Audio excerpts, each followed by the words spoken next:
फूलों की घाटी उत्तराखंड की लोक कथा।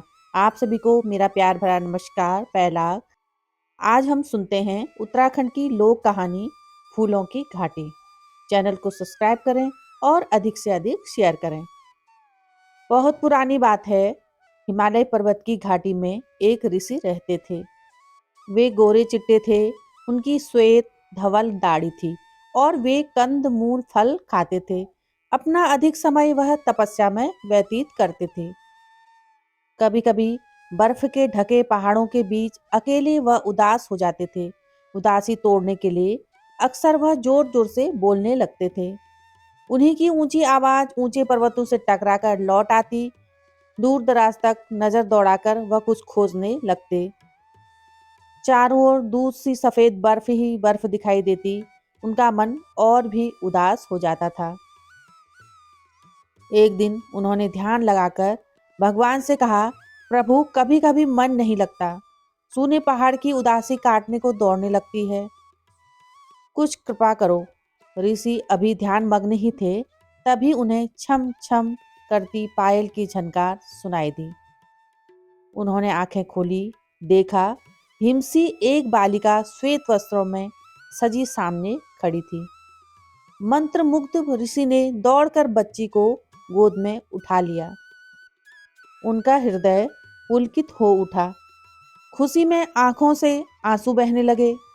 ऋषि के आंसू बहते देख बच्ची मीठी वाणी में बोली, बाबा रोते क्यों हो? मैं रो नहीं रहा हूँ, ये खुशी के आंसू है मेरी बच्ची। बताओ तुम कहाँ से आई हो? तुम्हारा क्या नाम है? तुम किसकी बेटी हो? ऋषि ने पूछा। बच्ची बोली, मैं नीचे की घाटियों से आई हूँ। मेरी माँ ने मुझे तुम्हारे पास भेजा है। मेरी माँ का नाम प्रकृति है, मेरा नाम सुषमा। तुम कब तक मेरे पास रहोगी? मुझे लगता है अब एक बार तुम्हें पा लिया तो मैं एक क्षण भी तुम्हारे बिना नहीं रह सकूंगा। अब तुम मुझे छोड़कर कभी न जाना। कहते हुए वृद्ध ऋषि विभोर हो गए। मैं तुम्हारे पास ही रहूंगी बाबा। मेरी माँ ने कहा है, उदास ऋषि के चारों तरफ खुशी बिखेर देना, ताकि कभी किसी को भी भविष्य में हिमालय में उदासी न घेरे। मैं कभी भी तुम्हें छोड़कर नहीं जाऊंगी। आज से तुम मेरे बाबा हो। यह हिमालय मेरा घर है, बच्ची ने कहा। ऋषि प्रसन्न थे। वह बच्ची के हाथ थामे बर्फानी पर्वतों पर घूमते, कभी उसे गोद में लिए मीलों चलते। दोनों प्रसन्न थे। अक्सर ऋषि बालिका को कथा सुनाते।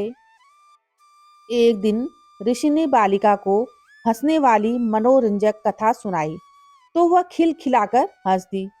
जब वह खिलखिल हंस रही थी तो ऋषि उसी तरफ देख रहे थे। बच्ची की हंसी के साथ रंग बिरंगे सुंदर फूल झर रहे थे। वह मंद हवा के साथ दूर दूर तक फैलते जा रहे थे। थोड़ी देर में बच्ची ने हंसना बंद किया। तब तक दूर दूर तक फूल ही फूल धरती पर उगाए थे। ऋषि ने दूर तक देखा और मुस्कुराकर कहा, यही है फूलों की घाटी, इस धरती का स्वर्ग। फूलों के सौंदर्य में डूबे ऋषि बालिका के साथ घूमते रहे। एक दिन उनकी उंगली पकड़े बालिका ठुमुक ठुमुक कर चल रही थी। तभी एकाएक उसका पैर फिसला और उसे चोट आ गई। कोमल तो वह थी ही, ऊ करके रोने लगी।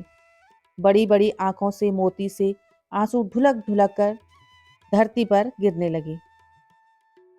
ऋषि ने उसे संभाला, चोट को सहलाया। बच्ची चुप हो गई तो ऋषि ने देखा, जहां जहां आंसू की बूंदें गिरी थी वहां जल धाराएं बह रही हैं, निर्झर झर रहे हैं। ऋषि जैसे तृप्त हो गए उस दृश्य को देखकर।